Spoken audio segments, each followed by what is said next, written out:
rolling blackouts in China have left this factory racing to catch up on orders. This electronics manufacturer has asked its suppliers to work nights when the power grid is under less strain. It's been able to maintain deliveries so far, but it's only a matter of time before the electricity cuts start to bite. 这个影响不是说一限电立刻就受影响，但是这个事情是慢慢浮现的。好像限电这个事情是中秋后开始发生嘛，我们暂时来说还不太受影响，知道有这个事情，但不太受影响。但我估计再过1-2个月，我们也会开始受影响，就一层一层来叠上去的嘛。The effects are being felt across Chinese industry. A national survey showed factory activity dropped in August for the first time since the start of the pandemic. Some plants have reported a slump of up to 40% in production. Demand for electricity has skyrocketed in 2021 as industry tries to make up for time lost during last year's lockdowns. That's put the power grid under pressure. Local businesses have also had to adapt. 首先是买了一个这个逆变器，就能连上那个啥的，连上那个就是电瓶车呀或者啥的，能转化成这个电，你知道变成48伏，就是变成220伏电正常电压，完了连上我们那个消面锅，这是一样的。完了我又买2个这个充电这种灯，因为它没有亮啊，买2个充电灯，对，所以说有影响，但也影响不到哪去，对。 The next few weeks will be critical as factories try to meet export orders ahead of Christmas. A trucker's life is tough, says Polish driver Piotr Wasek.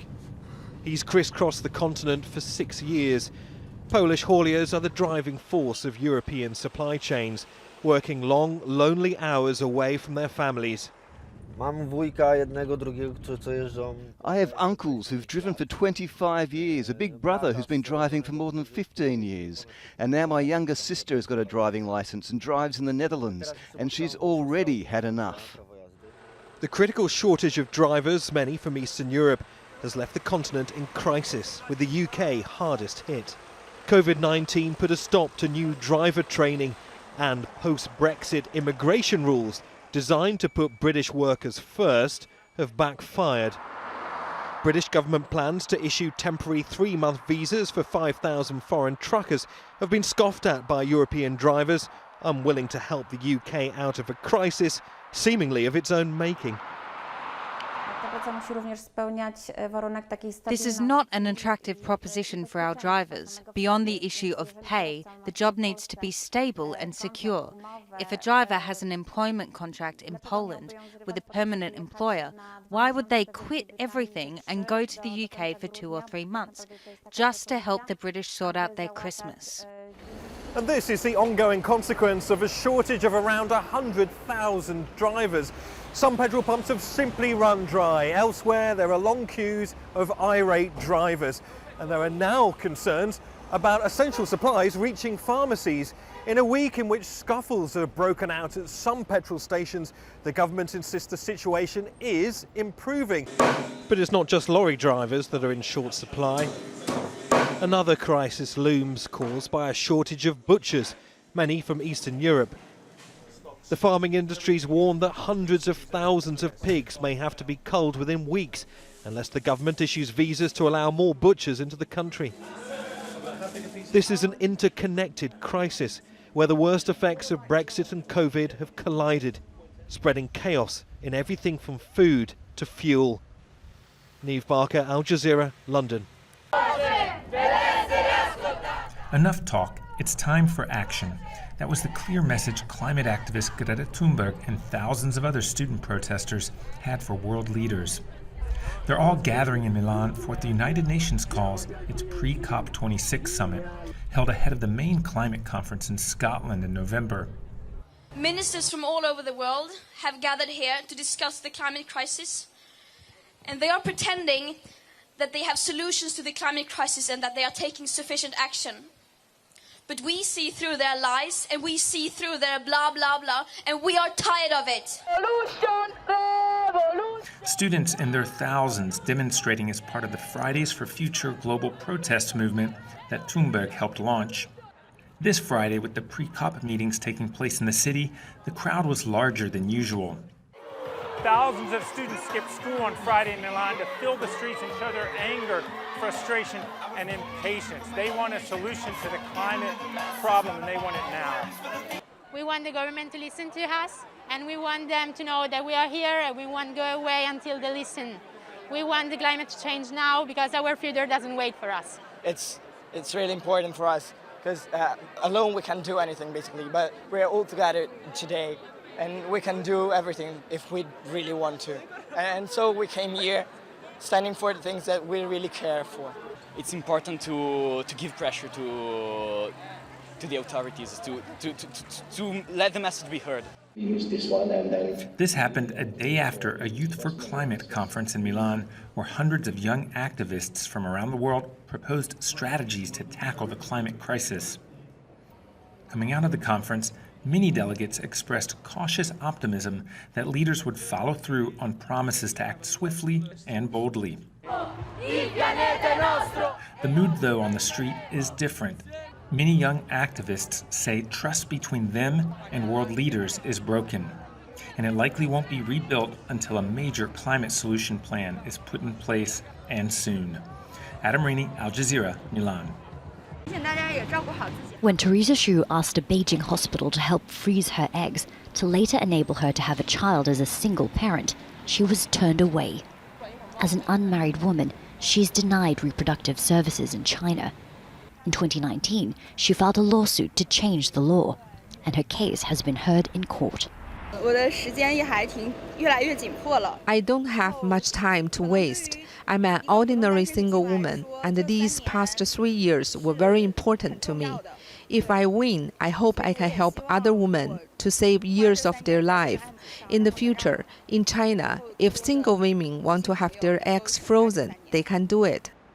The case is the first of its kind in China and sparked debate over women's right to reproduce. China's Health Commission says freezing eggs is risky and unreliable, and the ban is designed to prevent companies from exploiting the technology. But activist Zhang Alan says it's discriminatory, as single men are allowed to freeze their sperm. She's petitioned members of the parliament, the National People's Congress, asking them to rewrite fertility regulations. The ability to give birth shouldn't be connected to being married as a precondition. It shouldn't be restricted by policy. Teresa Xu and her supporters are optimistic the judge will rule in their favor. China is facing a demographic crisis, and the government is desperately trying to boost the country's birth rate. China's population is rapidly aging, and fewer babies are being born every year. Beijing announced a 3-child policy in May, but government support is limited to couples. Some women have traveled abroad to access egg freezing and IVF services, but expensive fees and pandemic travel restrictions mean this option is out of reach for most, including Teresa Xu. If I have to borrow the money from friends or relatives or get loans from the bank, it goes against my original intention, which is being able to choose my lifestyle and not be forced to marry someone in order to have a child. She's awaiting the judge's verdict and says she'll continue to raise awareness of her case, regardless of the outcome. Katrina Yu, Al Jazeera, Beijing.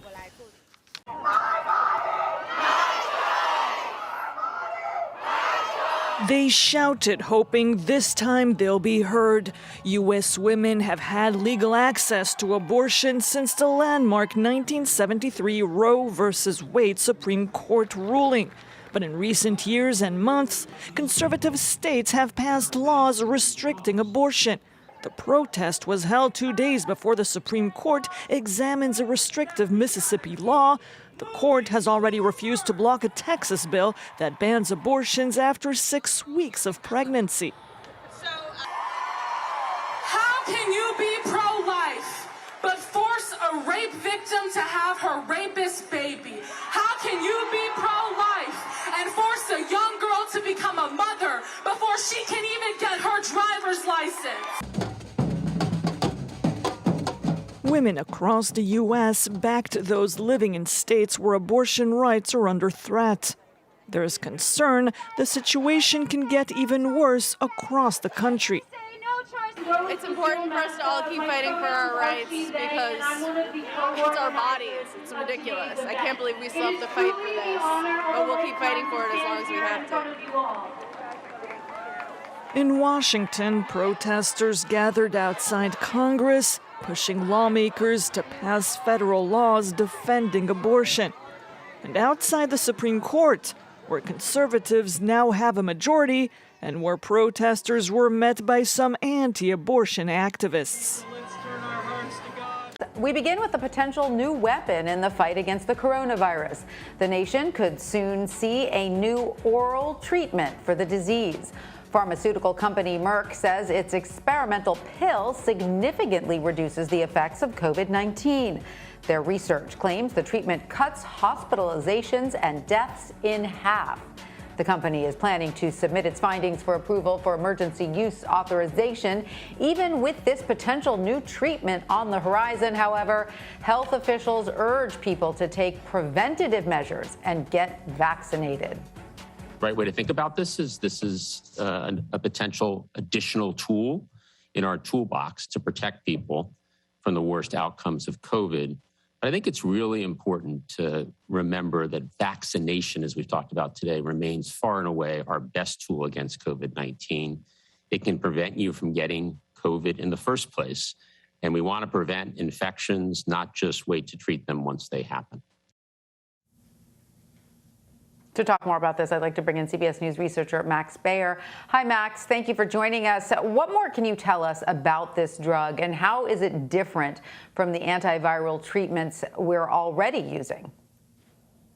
Sure. So from a scientific standpoint, it is an antiviral like remdesivir, which is an already approved antiviral on the market. Two major differences, though. One, this is an oral pill, not an injectable. And I think we kind of undervalue how, many people might be resistant to needles and how that maybe has impacted COVID-19 treatments and also vaccination. So that's one added bonus there. And then also this was tested on at-risk individuals with mild to moderate COVID-19 before hospitalization, whereas remdesivir is approved for individuals who are already hospitalized with COVID. So sort of as Jeff Zients had mentioned, this is another tool really to kind of prevent some of those worst outcomes before they happen. So the study for this pill was a small sample group, only about 775 adults with pre-existing conditions. Given that, could this hamper how quickly the pill could be available to the general public? It may, but I think that might be more of a limiting factor in who the pill would be authorized for if that happens. I think what might more hamper the rollout from a timing standpoint would be just the fact that the FDA is focused on a ton of other regulatory actions focused on the vaccines, be it looking at data for kids 5 to 11 or boosters for the other two vaccines. So that might be more of a limiting factor on timeline. But in terms of the clinical trial and who was included, that might more just affect what that EUA is, who's allowed to receive this pill. I will note that there are a lot of pre-existing conditions make up, a lot of folks, from the CDC's count, that would include diabetes or being overweight or obese. So it might not be quite as limiting as we think. So, Max Bayer, when do you think we may be able to, see this treatment in circulation? If I could guess the FDA's regulatory actions, I would be quite the oracle. First, the Merck submitted data on this trial. They still need to actually file for an EUA, and then it'll be a number of weeks after that. I don't know. I can't say for certain how many after that happens. I think we're certainly looking at probably about a month at least after data is submitted. But the actual formal application. But that needs to happen first before there's even a gauge on a potential timeline for this. All right, Max Bayer, thank you so much for joining us. We appreciate it. Thank you for having me. This area, several kilometers long, has become the epicenter of the farmers' protest. Hundreds of trucks, tents, and tractors occupy the section of a highway that leads to Delhi. For 10 months now, these farmers are camping out here just outside the Indian capital. Among them is 22-year-old Harpreet Singh. Long live the farmers! Long live the farmers! These people are our brave farmers. This whole group has come all the way from Punjab. They're walking towards the stage to show they've arrived. Harpreet and hundreds of thousands of farmers are demanding the rollback of a set of farm reforms passed by the Indian Parliament a year ago. The reforms include 3 laws that seek to liberalize the agricultural sector and open it to private companies. Harpreet, the son of a farmer, has been camped out here since December. These people have braved the cold and pollution of the winter months and the heat and rains of the summer. People come here in groups. Buses come once a week from Punjab. One group comes to stay for up to 2 weeks, then leaves, then another group comes. We can't stop our farm and housework. This way we can manage both the protest and the work at home. In the protest camps around New Delhi, the number of demonstrators has gradually decreased, but the mobilization continues. In a bid to attract more people to the cause, this protest has now evolved. A few hundred kilometers from the Indian capital, this is the village of Patri in the state of Haryana. Anand Malik is a farmer like his father and grandfather before him. He's back from the protest camp to inspect his 5 hectares of rice and sugarcane fields. There is excess water here because it's rained a lot. I need to drain it or the crops will spoil. Till now, the rice cultivated in India was sold in markets at a minimum price guaranteed by the government, no matter what the quality. This system helped small farmers like Anand and his family survive. But the new laws threaten to end the system. Farmers will be able to directly sell their produce to big private retailers. They fear they won't be able to negotiate with these companies. In the direct contract system, when we want to sell our products somewhere, if our crops are too ripe or if they're imperfect in any way, they can refuse to take them. Who's going to buy them then? India's Supreme Court has temporarily blocked these laws from taking effect. But that's not enough for these farmers. Huge gatherings like this one take place regularly in various states to keep the pressure on Prime Minister Narendra Modi. Farmers from Punjab, Haryana, UP, Karnataka, Tamil Nadu and Kerala expect to attend the Mega Mahapanchayat that is scheduled to start at 11 a.m. in Muzaffarnagar's GIC. This is a strategy farmer leaders have adopted to make sure the protest spreads far and wide, as negotiations with the government have stalled. Ravi Azad is a member of India's largest farm union. For several weeks now, he's been going door to door to convince villagers to join the general strike scheduled for the first anniversary of the passing of these laws. You must come and bring all your female relatives with you. Yes, of course. We'll have a national strike. Absolutely, this is our duty. The unions are also hoping to influence key elections in India. They are calling on people to reject Prime Minister Narendra Modi's BJP party.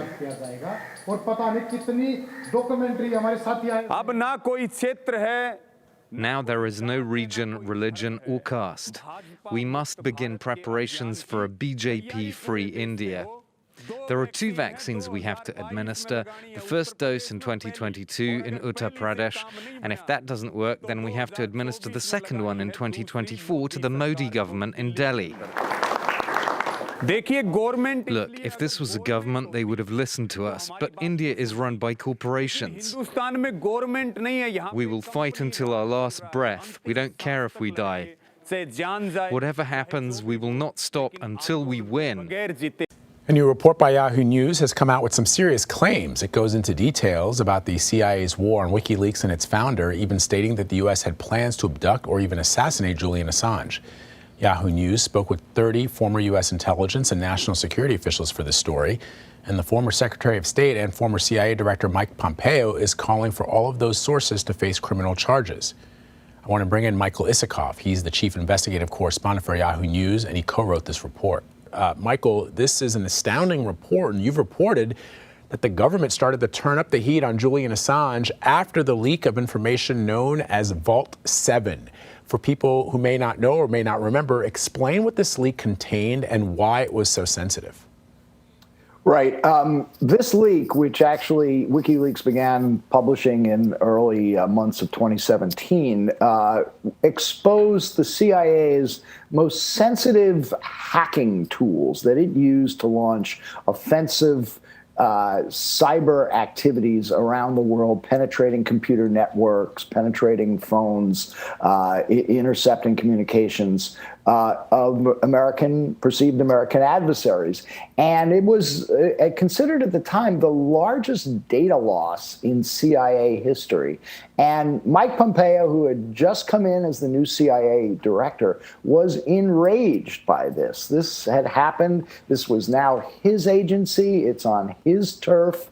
And he wanted revenge against WikiLeaks. He wanted to crack down and cripple the organization. And as we report, he ordered up all sorts of aggressive plans. This began with his public description of WikiLeaks as a non-state hostile intelligence service. And that opened the door for the CIA to plan all sorts of operations, including the abduction of Julian Assange, and there was talk even of a possible assassination. Chile is for Chileans, screamed this man. It was a small but passionate demonstration in front of Chile's presidential palace, called to protest against what these people describe as an invasion from undocumented immigrants. We are against those who come here illegally, without papers. What most infuriates me is that they come to Chile and they will not even learn our national anthem. As they sang the national anthem, members of a countermarch staged a flash attack on the demonstrators with noise bombs, sticks, and rocks. At least 2 people were injured. In the last few months, thousands of undocumented migrants, the majority from Venezuela, have crossed into Chile through illegal border crossings, mainly in the northern Atacama Desert. Many sleep on the streets. Some beg, others steal to survive. Like the United States, Chile is becoming a magnet for migrants who are looking for a better life. But unlike the United States, Chile is a much smaller and a less rich country, and that is creating, as you can see, tremendous tension. Last week, a small group of angry Chileans burned tents belonging to Venezuelan migrants who were living in squalor in a plaza in the northern city of Iquique. Some describe these protesters as fascists, but they call themselves patriots. I'm just a Chilean citizen defending my own country because migration is good, but not at this level and not in this way, you know? As they demonstrated, across the street, a nervous street sweeper, a migrant, rushed past. Chile's government says it wants to deport all undocumented migrants, but it is doing little or nothing to stop them from coming in.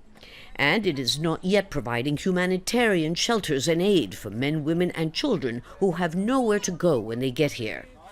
While many Chileans feel compassion and solidarity towards the migrants, demonstrations like this one, while small, are a reflection of growing intolerance towards undocumented and impoverished migrants who see this country as their only hope.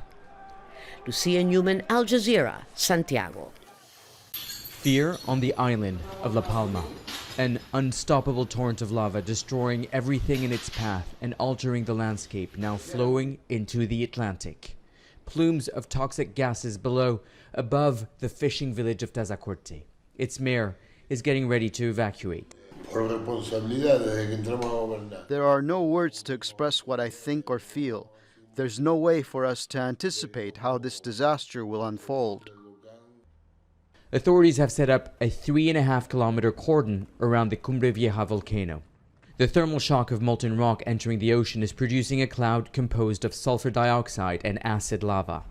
In some area, the ocean has turned gray and murky. It's not just toxic chemicals that are being released, but also minerals. Scientists believe that in the long run, this will make marine life even richer and more diverse. In this disaster, they see an opportunity to better understand volcanic eruptions so as to anticipate what Cumbre Vieja will do next. Volcanologists are recording increased seismic activity on the southern flank of the volcano. That suggests that pressure on the crater is increasing as powerful magma from below the Earth breaks through the surface. I cannot predict it. What I can tell you is that this eruption, I can predict this. This eruption is going to continue the same way we've seen. So there will be periods of activity, higher intensity, lower intensity. As we saw yesterday, some repose periods, and until eventually it may last weeks or months, we don't know. But what I can tell you and predict is that the behavior is going to continue the same. More of the same means more destruction. Close to 7,000 people are displaced and more than 500 homes, buildings, and churches charred to ashes. And the lava is widening its reach as it closes in on Tazacorte. Nicholas Hawk, Al Jazeera, Tazacorte, Spain, La Palma. Scenes like this could be a thing of the past. Morgen. Hi, morgen. The Dutch Prime Minister likes to cultivate an approachable image. But recently, Mark Rutte has had to up his security after police observed threats from drug criminals. Ja, er zijn recentelijk in Nederland een paar aanslagen geweest, moordpogingen die ook gelukt zijn. Op journalisten, op advocaten, de laatste jaren is ook steeds meer lokale burgemeesters en zware bedreigingen. Het past wel in een bredere trend, maar het is nieuw dat een premier echt zo extra bewaakt wordt. Well-known crime reporter Peter R. de Vries was assassinated in July. The murder was linked to the country's biggest drug trial. The suspects are 17 members of a gang known as the Mokro Mafia, as most are of Moroccan descent.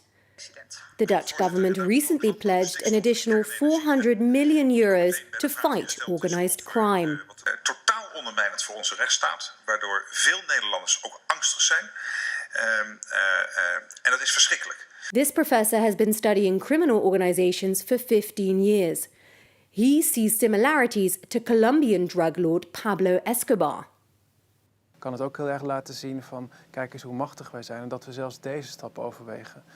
Wat mij betreft is die bedreiging van Rutte staat ook symbool als het ware, of laat zien dat we als Nederland in zekere zin naar een narco-staat afglijden. Niet in de zin van dat we heel erg corruptie hebben op overheidsniveau of dat politieagenten fout zijn, maar wel op het niveau dat die georganiseerde misdaad zo groot is. One of the main reasons the Netherlands is becoming such a crime hub is because of where I'm standing right now, the port of Rotterdam. Last year, police here confiscated 40,000 kilos of cocaine, double the amount of the year before, and that amount is set to increase even more this year. Now, with more drugs comes more money, and it seems more brazen behavior from organized crime. One of Facebook's top executives is testifying before the Senate Subcommittee on Consumer Protection, Product Safety, and Data Security today. Facebook's global head of safety, Antigone Davis, is facing questions from the committee about Instagram's impact on the mental health of some of its teenage users. The hearing comes just 2 weeks after the Wall Street Journal published an article disclosing internal research by the company. According to the report, Facebook's findings reveal executives not only knew about some of the issues the photo-sharing app caused its users, but downplayed them to the public. Senator Blumenthal slammed Facebook for failing to act on the reported findings. We now know, while Facebook publicly denies that Instagram is deeply harmful for teens, privately, Facebook researchers and experts have been ringing the alarm for years. We now know that Facebook routinely puts profits ahead of kids' online safety. We know it chooses the growth of its products over the well-being of our children, and we now know that it is indefensibly delinquent in acting to protect them. It is failing to hold itself accountable. The senator's comments come one day after the company released 2 annotated reports combating the Wall Street Journal's reporting. Facebook's head of research announced the release in a blog post saying the information was, quote, the primary focus of the Wall Street Journal's mischaracterization of internal Instagram research into teenagers and well-being. He went on to say, "We added annotations to each slide that give more context because this type of research is designed to inform internal conversations, and the documents were created for and used by people who understood the limitations of the research."